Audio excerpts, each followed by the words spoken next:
This is On the Other Hand, a podcast sponsored by Braver Angels Arkansas, where courageous citizenship and common ground meet. Each episode features community leaders from Arkansas and beyond who are working to build trust across differences and to strengthen our communities by choosing engagement over division. This episode of On the Other Hand features an audio-only recording of our new television program on Arkansas TV entitled A Braver Arkansas, hosted by April Chatham-Carpente and Glen White of Braver Angels Arkansas. Today's podcast episode is the first of the series, and it was first aired on July 7th, 2026. A new episode is shown every 2 weeks, and all episodes are available on demand after they air by going to the Public Affairs section of the Arkansas TV YouTube channel at www.youtube.com/ampersand-Arkansas TV. Just look for the show, A Braver Arkansas.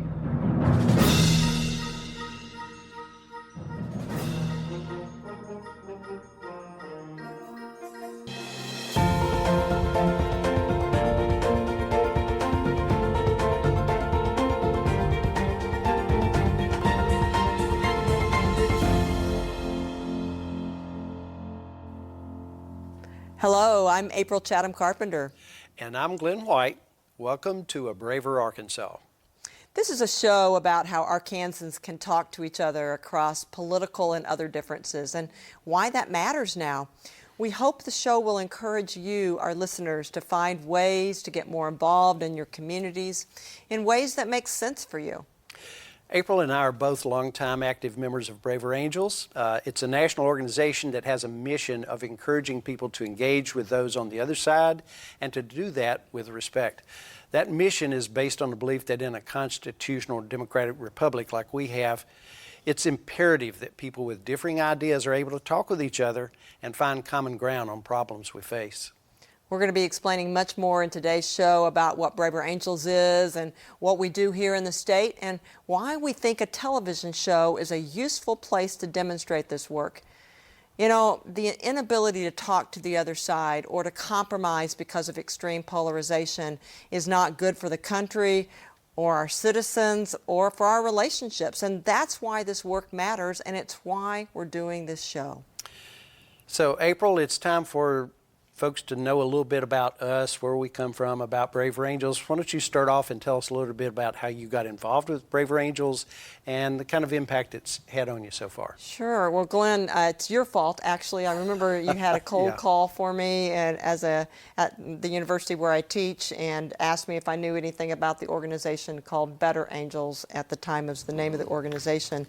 And I didn't, and as you started talking about it, it really made me realize how much I could benefit from an organization like this, and I'll tell you why. I had been a student of communication for over 40 years as a professor who teaches relationship communication, conflict management kinds of classes, but I never had taken that work of conflict management into the realm of politics. Maybe it's because I grew up in the South where people were saying, don't talk about politics or religion because you might hurt your relationships. Well, as I began to see that both sides, all sides, were treating each other with contempt, with mockery, and I'm like, okay, it just made me want to not be engaged at all. I was getting tired of it. The presidential elections cycle was vitriolic. It was hostile, the people towards each other, and the fans of the people, the people who were supporting each side. And then COVID came along, and my gosh, the whole idea of masking and not masking became a kind of a flashpoint, and people weren't agreeing. I had to make sure students were wearing masks in a classroom, and some of them didn't agree with that. And my own family, we had different opinions about it. My relationships actually felt really fragile during that time. So it made me even more want to kind of back off and just stick my head in the sand and not want to do anything with politics. And then, you know, you show up at my door and you said, do you know where you stand politically? At that point, I didn't even know for sure if I was conservative. I grew up being very conservative with my faith and my belief in personal responsibility and community impact, family values. But I didn't want to say I was conservative or liberal because of the culture wars that were going on, and I felt like I'd be attacked. There were people in my family that were much more conservative than I was, and yet when I hung out with them, I would become like pretty conservative, even more conservative like they were. And then there were people at work and sometimes at my church and just friends that I had outside that were more liberal, and I kind of hang out with them, and I would be like, don't really like the way they're talking about the other side, but I would just sit there and not say anything. And so I oftentimes felt caught in the middle, this kind of, it doesn't matter what I say, doesn't matter what I do, because I'm not going to change their opinion or the way they talk or believe about the other side on either side. And so I avoided conversations. I muted people on Facebook, even family members online, because what they said made me mad, and so I'd want to respond back, and then people that I didn't even know would respond back to me, and I'm like, no, we're just going to not do this. I withdrew from it. And yet here I am teaching classes on conflict management and on good communication and good relationships, and I'm like, I'm really not practicing the communication principles that I teach about. And I came to realize that it's really harder when they're people that you want to talk to or people that you love, because you don't want to lose those relationships. It's one thing if I'm on social media and I don't ever see those people again, but the people that I love, I don't want to lose those relationships. So when you came to me and I started looking into the mission of Braver Angels, and they were talking about good speaking and listening skills, I'm like, that's what I teach. Why wouldn't I be interested in learning more about how to better have conversations in a way that I could listen to the person, not to try to persuade them, not to try to make an argument, but that I could really listen and then make them want to listen to me as well in the way that I was treating them. And could I do that in a political context is what I had to ask myself. And so ended up developing a class that I began teaching on listening and civil dialogue as I got more involved in Braver Angels, and realized that I needed to continue working on hearing both sides, in approaching conversations on any topic, regardless of the side or the position taken, with humility and curiosity. So what it has done for me is it's made me less fearful to have these kinds of conversations. It's made me more intentional and mindful about how I have them. And really, I'm still learning. I don't do it perfectly. There are times in which, and I call it my classes, my lizard brain takes over, and I just say things in the heat of the moment. I mean, you can ask the people that I work with in my family, and they'll say, yeah, she still's learning. And so, but I think it's been a great influence in my life for all those reasons. It's interesting you talk about how you had your communication background and training, and then you learned some things from Braver Angels, which covered the things that you already kind of knew, but you hadn't thought about applying them to a political context. And I have the same story, actually, because as a psychologist at the time, I'm retired now, but I was very familiar with the kind of things that the Braver Angels skills are based on. They're based on a lot of therapy kind of techniques, which are obviously communication as well. So I was the same way as you were. I saw those skills and those concepts in a new context. It was like I hadn't really thought about it before. In the past, it was about dealing with families and helping them communicate better, or in marriages or parent and child. And then, this new way of thinking about it in terms of political differences and people on different sides politically came up. So that's we have that in common. One other thing that I think might be helpful to mention, we talked about you being more conservative. I tend to be a little more on the liberal side. A little? A little? No, yeah, moderate. Okay, I would say a moderate. I'm playing with you a little bit. I know, but we use a couple of terms that we may use from time to time, so it's probably helpful for the listeners and the viewers to understand this. Red and blue. So when we're talking about red, we're referring to the kind of the conservative end of things, and blue refers to the more liberal or progressive way of thinking about politics. So are people in the middle purples then? Red and blue, purple? Actually, we've heard that used several times, so that's true. And I'm sure there are people who would use the term green, like the Green Party, environmentalists. But generally, the red, blue, and purple, because the truth is, no one is all red, no one is all blue.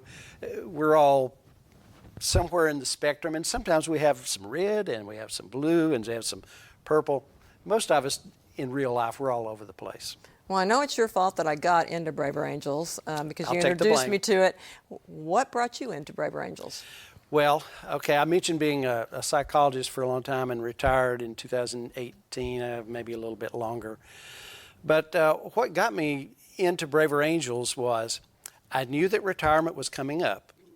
And I said, I have to figure out what to do with myself because it is not going to work well for me. I know myself enough to know I would not do well in retirement if all I do is play golf and then sit at home and eat bonbons. That's not going to be good for Glen. So I decided I need to figure out while I'm still working, I need to figure out what I'm going to do with my time afterwards. And I've always, over the years, been someone who tends to do public service kinds of things. I've done different things. I was active in Sierra Club for a number of years. So I started looking at things, and I tried this, and I tried that. And then at some point, I was watching Fareed Zakaria's Global Public Square on CNN a number of years ago, my favorite news analysis program.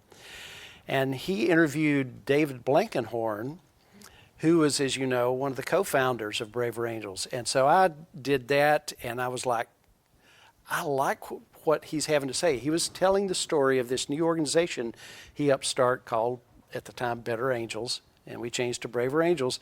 So I said, well, I got to check that out. And at the same time, this was around 2016, I was really worried about the kind of things you were talking about, the polarization, people hating on each other because of their different political beliefs, and the way things are going in the country just worried me a great deal. And so I said, you know what? I'm a social scientist. I know how to look at the science. So I started exploring the social sciences literature and found a lot of things. In fact, I found out more than I bargained for. It's a very complicated subject to find out the things that contribute to our beliefs and how we change beliefs and things like that. So I bet we'll hear a lot more about that in our program as we go on. I plan on it, yes. I've kind of nerded out when it comes to the research on polarization and things like that. So I will be getting into that later. But at least at this point, I was starting to learn about that and hearing about the Better Angels thing. I immediately went out and joined. Well, what happened was I joined there. So I belonged to the national organization, but there was nothing in Arkansas. After a few months, got an email to me and maybe about 10 or so other people, apparently in the central Arkansas region, basically saying, hey, you guys are in Arkansas. You might want to talk to each other and see if you can get something going. So some of us communicated by email, and we wound up agreeing to meet for lunch one day at I think it's called Cafe 42, or was at the time, it's the restaurant at the Clinton Presidential Library.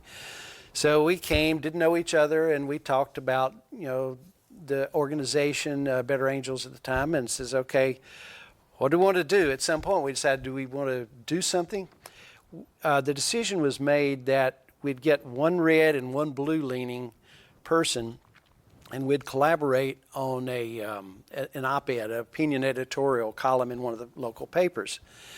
So we thought about different possibilities. What happened was around that time, I went and talked to the editor at Arkansas Business and told her a little bit about what we were about, and she was interested. So me and the red-leaning person collaborated on an editorial, and it was published in Arkansas Business. That was our first one. We've had a bunch done since then, but that's kind of how that went.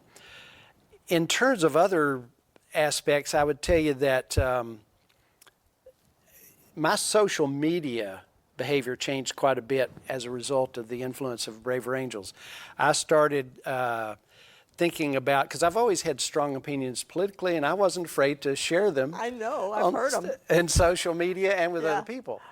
But when I got to Braver Angels and started hearing the skills and the approach, I said, maybe if I'm going to be involved in this organization, I need to tone it down a bit and follow more of, what we're supposed to be preaching, practice what you preach. And so I did that, and interesting thing happened, and this is a lesson for our viewers, that social media and the algorithm is based upon engagement, and that's usually through strong emotions like fear and anger. When I toned down what I had to say on social media, I got a lot fewer engagements, I got a lot fewer likes, and so be prepared for that.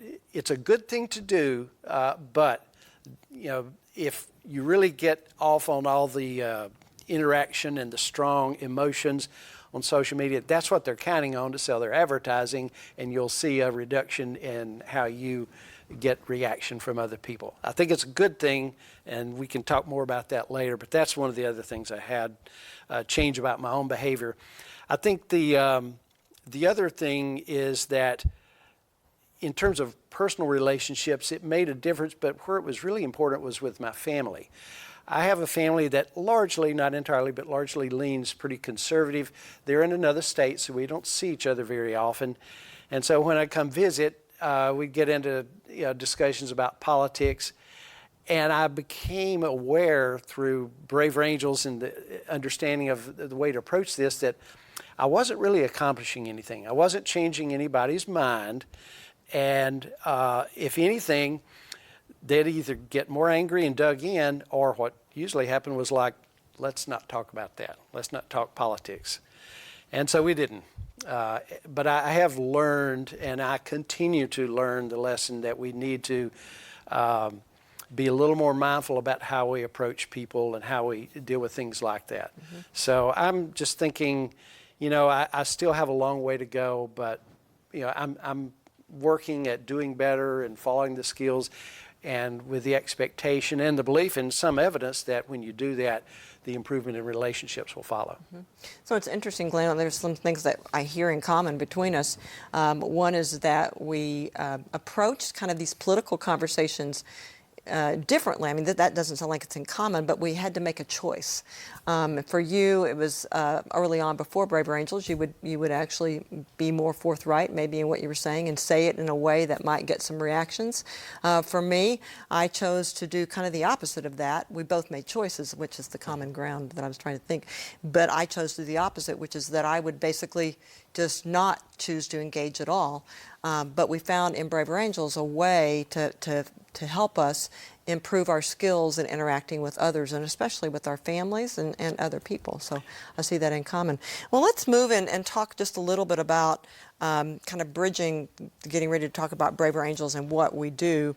Politics, I think, Glenn, you and I agree, it's one of our greatest divides. I mean, the Pew Research Group has done multiple polls, kinds of studies, and has found that politics is even a greater divider these days than age or gender or economic status even, or even more than even race these days, which was surprising to me, and I was reading about that.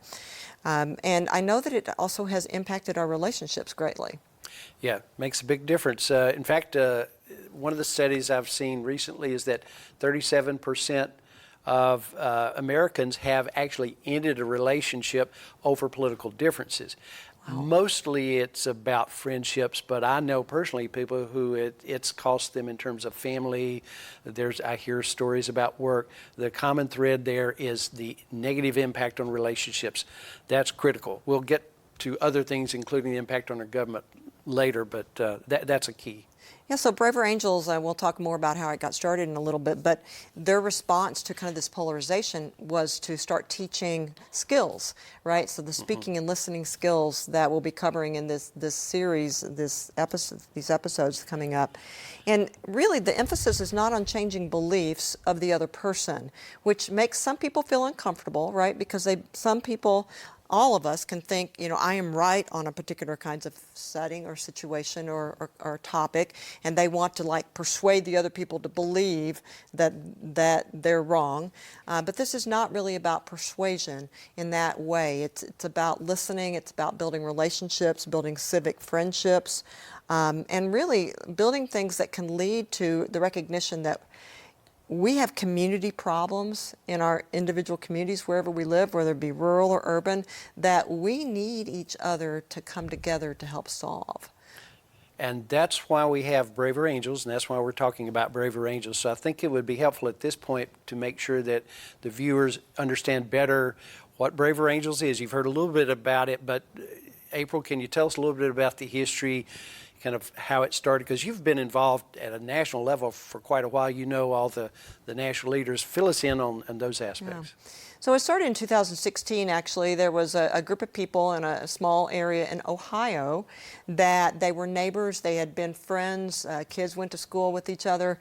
And at the time, what happened in 2016, we had a presidential election. It was Hillary Clinton against Donald Trump, and Trump won.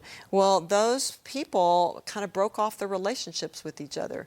And one of the co-founders of the organization, David Lapp, actually knew some people that he thought could come in and help them have a conversation that was grounded in good communication principles. And so he asked Bill Doherty, who was a University of Minnesota marriage and family therapist professor, but also did therapy on the side as well, to come in and develop a workshop, which they now call the Red Blue Workshop. And they ended up showing them how they could talk across the political divide and begin to understand each other. It really was focusing at that point on speaking and listening skills, on kind of debunking stereotypes of the other, getting them in the same room to realize that some of their concerns about where the country was headed were similar, so that they weren't just thinking of each other kind of outside of relationships. And it became this movement that's part of many in the U.S. that tries to work on bridge building. Now, the name itself actually came from President Abraham Lincoln's first inaugural address, and he talked about that we can be better. We don't have to be enemies. We can be friends. This is right before the Civil War, but there were some states that had also already started seceding from the Union. And he said we need to be better angels of our nature. Call on the better angels of our nature. That name ended up being copyrighted, so we couldn't use that name in the organization. So in 2020, they changed the name to Braver Angels. And gosh, it takes courage now. So it's very much appropriate for what we do. But really, it's one relationship at a time, hearing the stories of other people, trying to realize that we are human beings with much more in common than we are with differences, and focusing on relationships. Yeah, and the courage it takes, I think that's absolutely right. In fact, we'll later get into some things like courageous conversations and courageous citizenship and things like that. But it's just so important, the relationships that we have, and being mindful of the impact of how we have conversations over differences. So I think that's one of the things I look forward to the viewers learning from what we have to say over the coming weeks. One of the things that they did after the Red Blue Workshop is they developed other workshops, right? So one of the workshops was Skills for Bridging the Divide. Now it's called Skills for Disagreeing Better. Another workshop was called Depolarizing Within. That Depolarizing Within workshop actually has evidence to show that a person who takes that workshop, it's a 3-hour workshop, can come in with a certain amount of feelings towards the other group, and the feelings towards the other group of animosity lessen from just taking the workshop. But we use the term depolarization a lot in Braver Angels, and I think it might be helpful just to step back a minute and say, what does depolarization mean? And I know you've studied a lot on polarization. We'll get into that in a little bit, but what does it mean to depolarize ourselves? Well, briefly, let me just say what polarization is. It's a generic term that talks about opposites, north, south, left, right, up, down. In this case, political polarization is when you're on extreme or opposite views of something. There's actually some benefits to having polarization. Basically, if you have people with different ideas, you have a bigger data set to draw from and different ideas that you can combine to maybe help solve some problems. But the problem is when it gets too serious and too deep, extreme polarization, which you can call affective polarization because it involves strong emotions, or toxic polarization. With the differences of opinion comes bad behavior and kind of problematic ways of thinking and looking at other people. So depolarization is about trying to reduce the emotions we have and to improve our behaviors so that when we are dealing with people with different opinions politically, then we still kind of keep it between the ditches. Okay, that makes sense. You know, one of the things we talk about is why do we need to do this work as citizens, right? Because we oftentimes think about the political side of the house. It's up to the politicians, right? We elect them, but it really is the founder's vision for Braver Angels that everybody should play. We all should play, right? Some people may not have time, though. They may just be able to get educated on voting and be able to vote, and other people might get involved in their communities. Well, we're going to actually take a break now, Glenn, and listen to a video that will tell our listeners a little bit more about what Braver Angels is. Yeah, very good. Politics has always been a passionate subject, and we've always had deep political disagreements. That's the way it's supposed to be. But we've gotten to the point where people can't even talk to one another. Americans no longer see their political opponents as simply wrong or misguided. They see them as bad people whose ways of thinking are dangerous and incomprehensible. They see them as enemies. This level of rancor and mistrust threatens our democracy, and it makes it harder for us to move forward as a nation, regardless of who the president is. The fact that we live in what feels like, some people call it, a cold civil war, that takes a toll on all of us. We've been excommunicated from a lot of our friends in the last couple of years, and it makes me sad.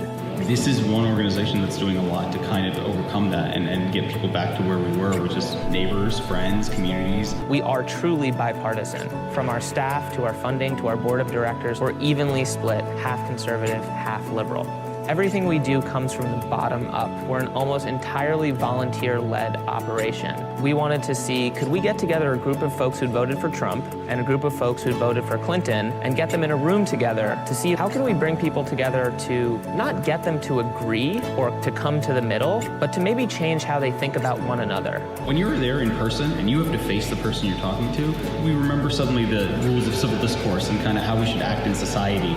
It's something that really distinguishes this form of conversation and debate. It's all well and good to talk about civility and being nice to people, but the missing ingredient is courage. The courage that it takes to have a difficult conversation, to put yourself out there. What we've been saying is that this year, it's not enough to call in our better angels. We have to call in our braver angels. The name Braver Angels captures the evolving spirit of better angels. We have to be willing to summon the courage to see the best in the other side, see the best in our fellow Americans. Courage means becoming a leader in your own community who's standing up for America, not just for your political party or your tribe or folks with whom you share an identity, but standing up for something larger that we can all believe in. If we can create a large enough movement that is clamoring for a more courageous style of politics, we can change the incentives. That's something that can only be achieved through what we call patriotic empathy, this idea that your love for your country is demonstrated in your love for your fellow American. As Braver Angels, we're able to lean into that with courage and boldness. It will make you feel like we can serve this place and our country can serve humanity in a way that is actually beautiful and actually does us justice. This is not a left-wing movement, this is not a right-wing movement, but it is indeed an American movement. We still have it in us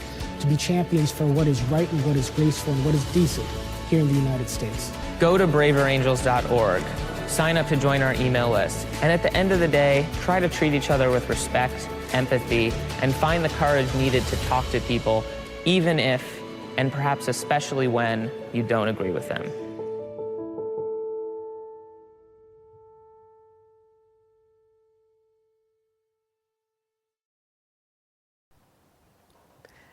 Glenn, one of the things that I really loved about that video was just watching the people talk about the impact of Braver Angels for themselves. And having met a lot of the people that were on that video through my work with National and Braver Angels, I was able to actually get to know them personally. Monica Guzman, who was on that and wrote the book, I Never Thought of It That Way, she actually came to the University of Arkansas at Little Rock a couple years ago and met with our Braver Angels Arkansas group. And John Wood Jr., he talked taught with a student group at the University of Arkansas at Fayetteville, I think. So we have some connections even from those national people here. But just hearing them talk again about the hope that they have is really encouraging, and it reminds me of why we joined Braver Angels to begin with. Yeah, and remember, Monica Guzman actually appeared on our podcast for a couple of episodes, so listeners can still go back and hear what she had to say. It was really cool to have her on there. Yeah, I remember. It was a great interview. So what the video shows is what Braver Angels hopes to accomplish in our work. Why that? Why that approach where we have a more maybe kind and gentle and respectful approach? Why does that work, and when argument maybe doesn't? Tell us a little more about that. This is so hard, because when you feel so strongly about a topic like politics or something that might involve morality or issues that are so central to your identity, it's very difficult not to come across as dogmatic and just spout out facts to other people. But the research actually shows that it's not the facts that actually cause people to be persuaded. It's the relationships, it's the stories that we hear people tell. And if I think about the times in my life in which I have made, like, U-turns or even slight turns in a particular way on anything, it's because I've trusted the people that are actually giving me that information, and not because they're throwing out facts to show that they're superior to me. And I think that's one of the reasons why we don't want to get into this tit for tat sometimes conversations with people, because we're afraid we're going to look stupid because we don't have all the facts and the other people do, and they're spouting facts at us. Well, as soon as you come into a conversation feeling fearful or feeling like you're not valued, then you're very likely not going to have the conversation at all. And so if we don't have the conversations, we don't get to know the people. I oftentimes think about the story of Daryl Davis, and some of our listeners may be familiar with Daryl, but he was a black musician in the South. And I don't remember what state that he was in. Do you remember? No, okay. I don't. But he decided that he would be playing at these gigs at these clubs, and there would be Ku Klux Klan members that would come into the club. He knew that they were those people.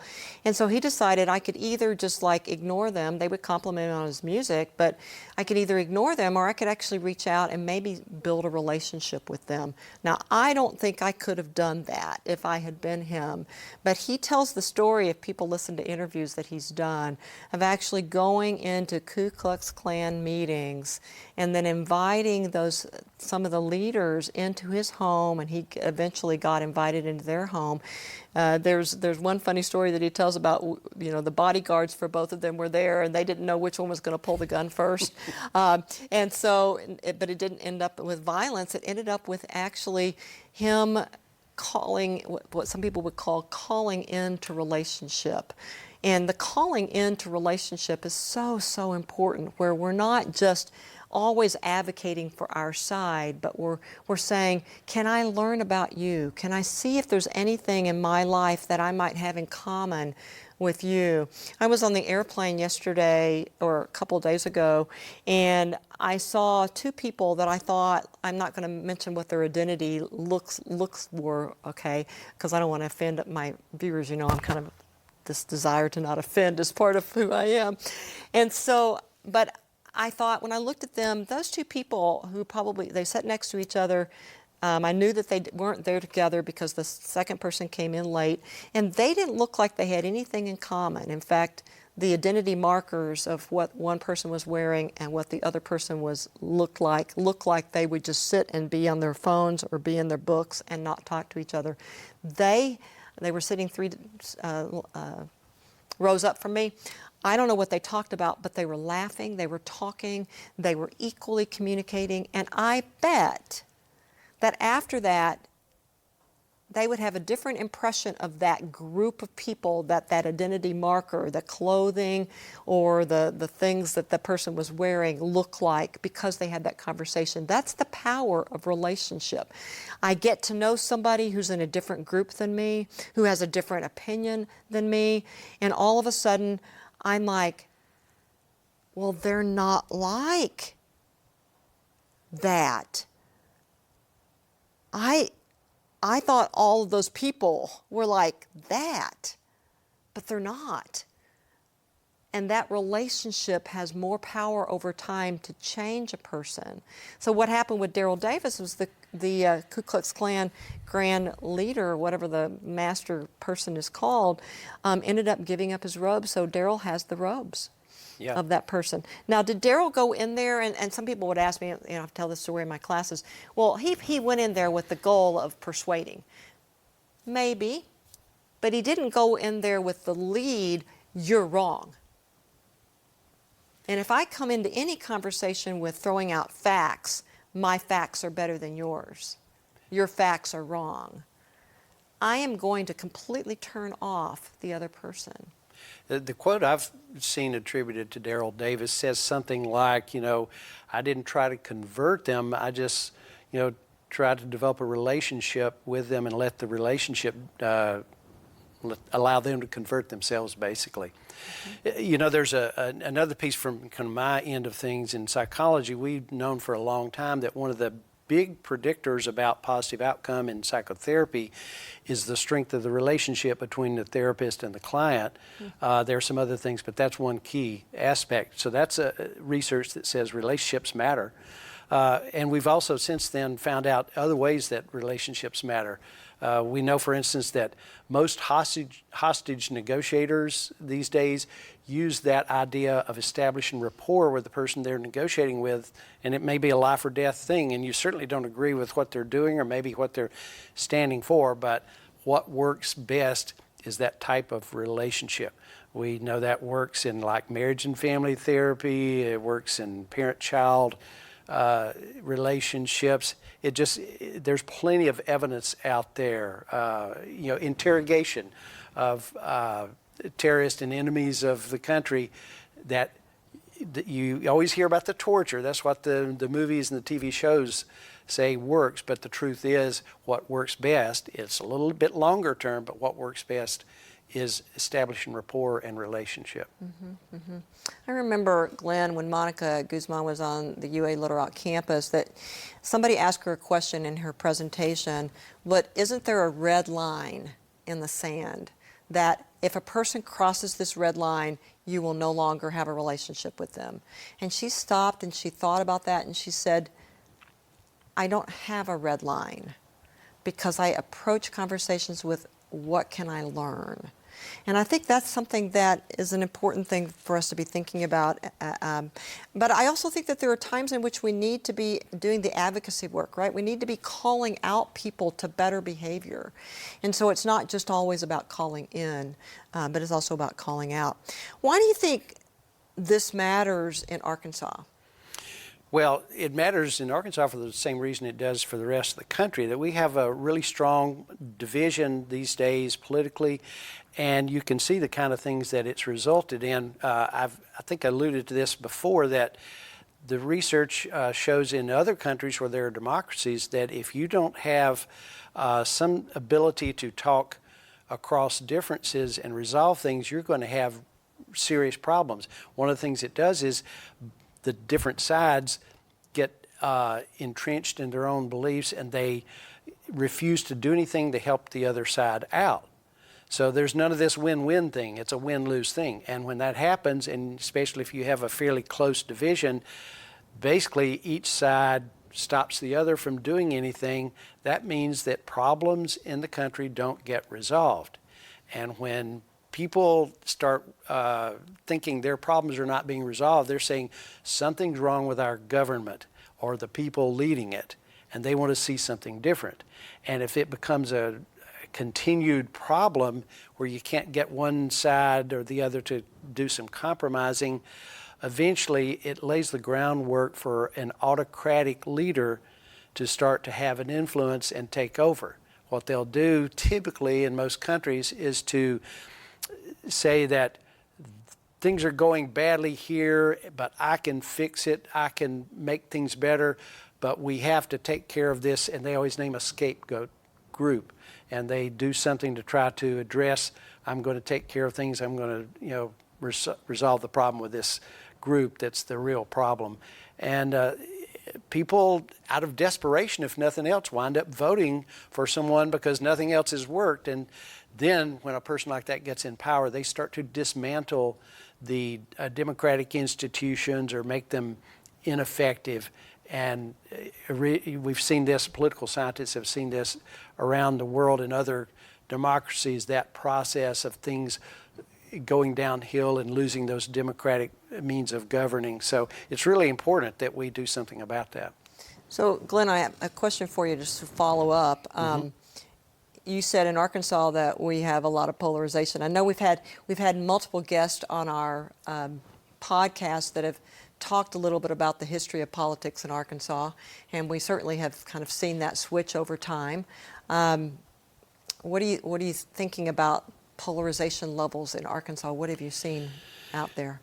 Well, again, first there's two things. One, the government right now in Arkansas is very heavily Republican. So on the red side, the red end of things pretty much has control of the government now. And is that a bad thing? Well, I'm playing with you. I'm just playing with you. I'm not going to answer that. That's a separate question. Yeah. But the point is, because you could have gone back a number of years and said the same thing about the blue side, right? It was all Democratic until at some point it was all Republican. The point is, it doesn't matter who's right and who's wrong if one side gets everything done and the other nothing, or if neither of them can get anything done. In terms of, so that's the aspect of the government, but in terms of political polarization, even though probably a substantial majority of people in Arkansas now favor the red end of things, you still see it all the time with people who have different opinions having difficult conversations or none at all. And so I think the problem is still there in terms of not being able to work things out. The other thing is that the evidence is that we know, like in group decision-making research, that if you have two groups, one group that has all experts on a particular question, and you're asked them to solve this problem that they're experts on, you have another group that has some experts, but it has a lot of other people from other walks of life who don't necessarily have any expertise. Consistently, the research says that group with the variety of people in it winds up having more good ideas because you have a greater set of ideas and data to go from, and you have creative things come up that all the experts used to thinking a different way, the same way about it, wouldn't necessarily think about. So it's really important to have everybody at the table, to have a voice, and to be willing to listen to it. And of course, with high polarization, you often aren't listening. You're thinking about how you're going to prove your point and, in response, so you really don't care what they say. So we need each other. I mean, that's what I'm hearing you say, is that we need each other. And in talking to other people in other states, some of which have more of a bipartisan kind of form of government in terms of, in Braver Angels, they talk about that they have to actually work together to get a bill passed. I mean, most of us, unless we're in politics and behind the scenes or doing lobbying work, we don't know what it takes, the conversations that go on behind the doors and over coffee with our legislatures. We've had a couple on, actually, that we're going to be having on our program, we think, eventually, that will maybe talk about what is it like to actually work together across the aisle to come up with something that's even better, that all Arkansans can actually work with. Yeah. So it might be helpful now at this point, kind of coming back around to Braver Angels and what we do. You've seen both the local and the national end of things. Fill us in a little bit on what Braver Angels does, because there's a lot going on, I know, and you know more about that than I do. Yeah. So at the national level, we offer, and COVID really helped with this, because we offer a lot of national kinds of workshops and debates that people can attend. If people go to braverangels.org, they'll be able to find a lot of resources. So people can get involved without getting involved locally. But I want to talk a little bit about both kinds of of those angles.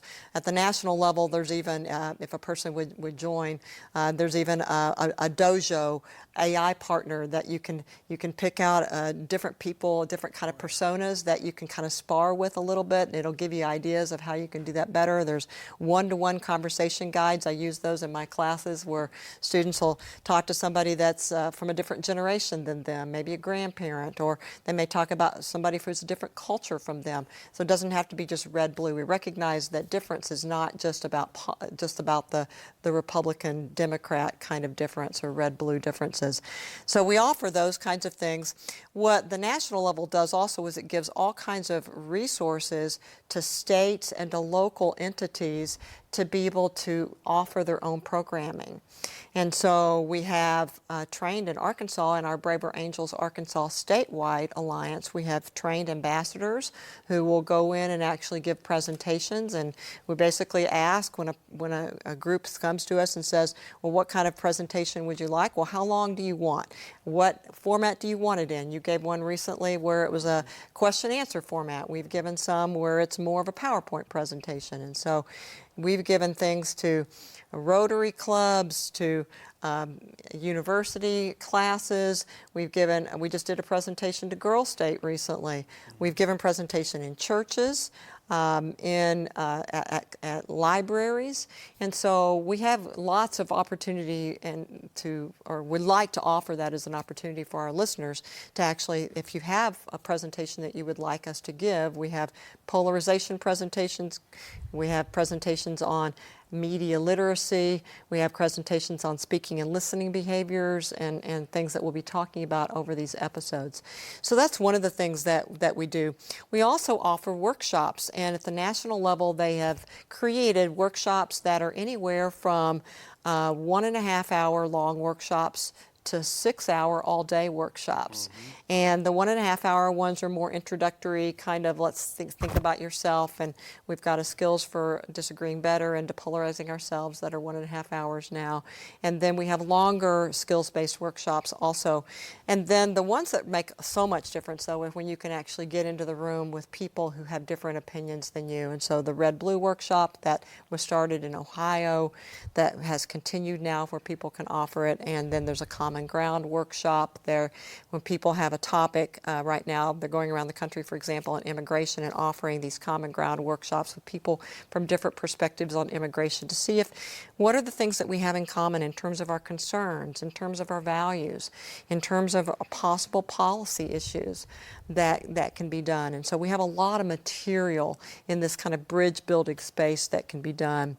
One of the things, I'm state coordinator right now for Braver Angels in Arkansas, that I'm hoping will happen is that we will have local groups, what they call, most people would call them chapters, but in Braver Angels we call them alliances.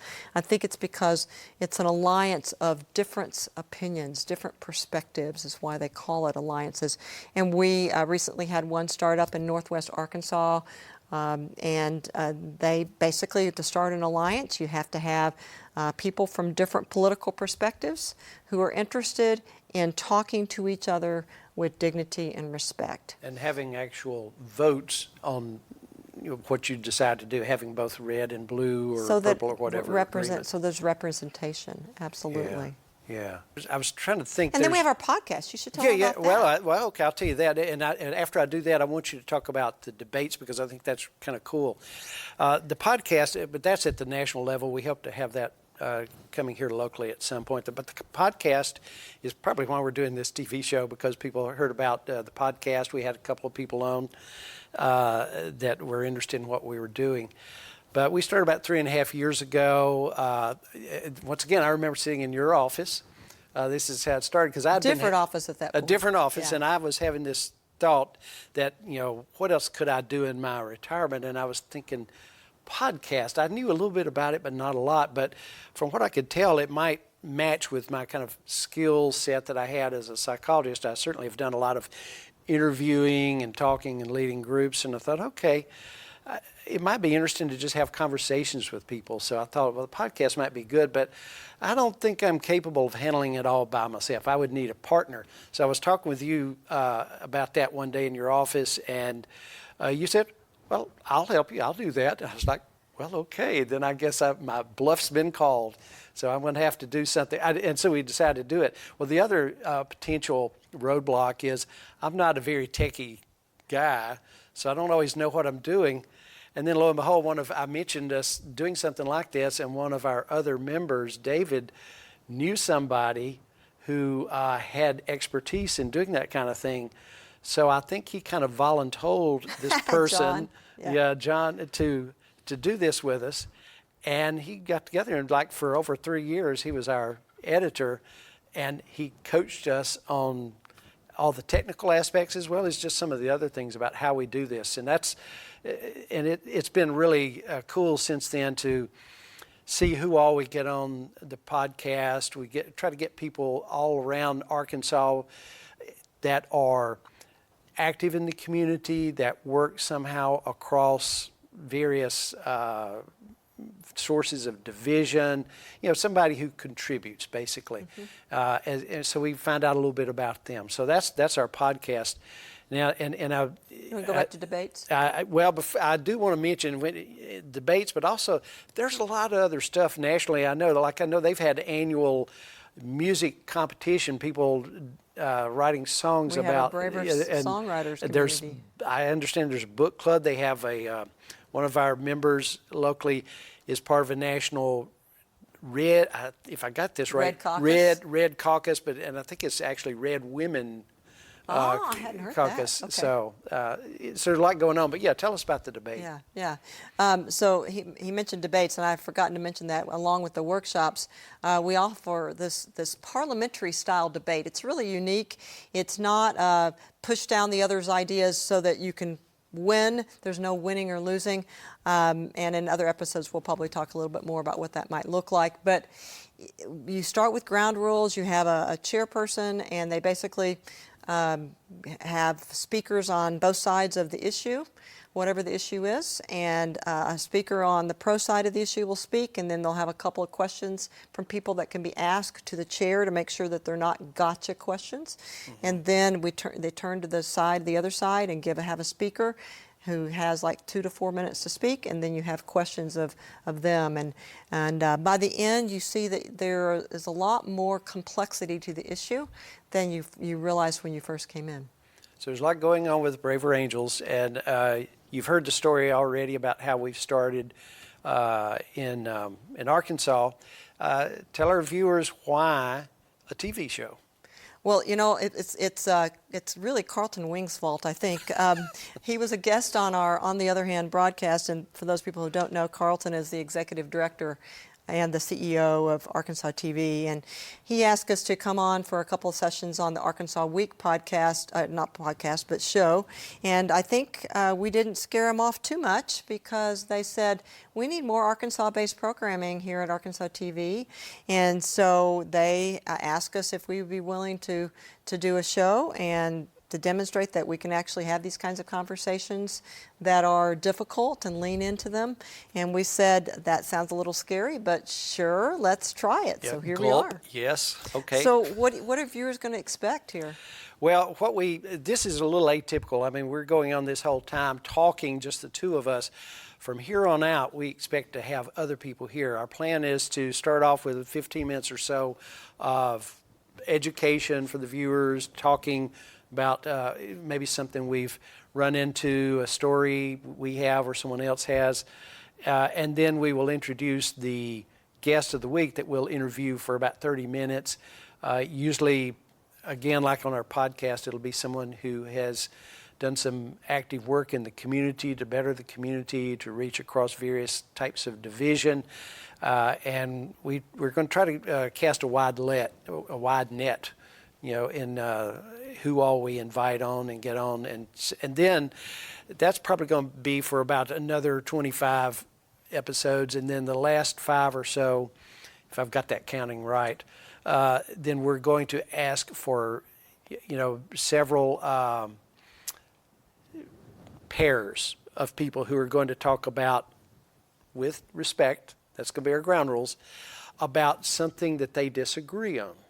And so what we'd suggest is if any of you know of a pair of people who have some opinions that differ on an important topic, but are capable and willing to come on here and talk with some degree of respect and civility, we have a couple of ideas, but we need some more ideas. So, as people are starting to listen to us, I think having curiosity, desire to learn more, visiting our two websites that we mentioned earlier, braverangels.org is the national website. Then we have arkansas.braverangels.org that people can also look at.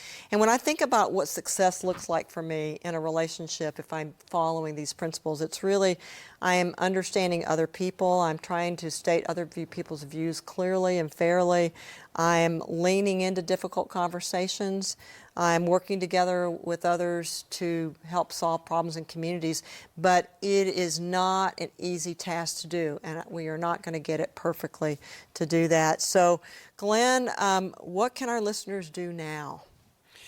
Well, for our viewers, we ask that you be open to hearing what we and the citizens that we talk to on the show have to say. We encourage you to try to change your approach to political conversations, even if it's just a little, just to see how it works. Be aware, nothing's going to change easily or immediately, or at least very little, but you may see some improvements that can motivate you to keep trying. And then, as April has alluded to, get involved with your community however you can. I know we have different amounts of bandwidth, but it may be a community group, your church, a neighborhood group, letters to the editor, even educating yourself before you vote. Do something like that, whatever you have the ability to do. And then, as you said, you can learn more about us at our Arkansas website, arkansas.braverangels.org, or the national website, braverangels.org. And you can always listen to our On the Other Hand podcast, which is found on most podcasting host sites and also is on our Braver Angels Arkansas website.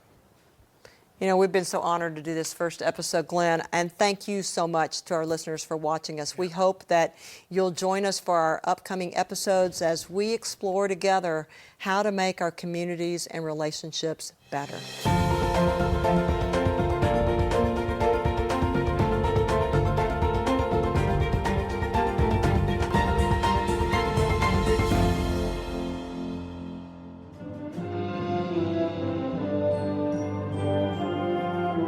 That's it for today's On the Other Hand episode, an audio-only recording of our new television program on Arkansas TV entitled A Braver Arkansas, hosted by Glen White and April Chatham-Carpente. This TV program and podcast are sponsored by Braver Angels Arkansas, a community of citizens working to depolarize our state, strengthen local communities, and engage with each other across differences. If you liked what you heard today, share this and other episodes with a friend and help us spread stories of courageous citizenship and community renewal across Arkansas. You can find On the Other Hand in your favorite podcast app or on the podcast page of the Braver Angels Arkansas website at arkansas.braverangels.org. We invite you to join us in working to build stronger relationships and communities as we work towards a braver Arkansas.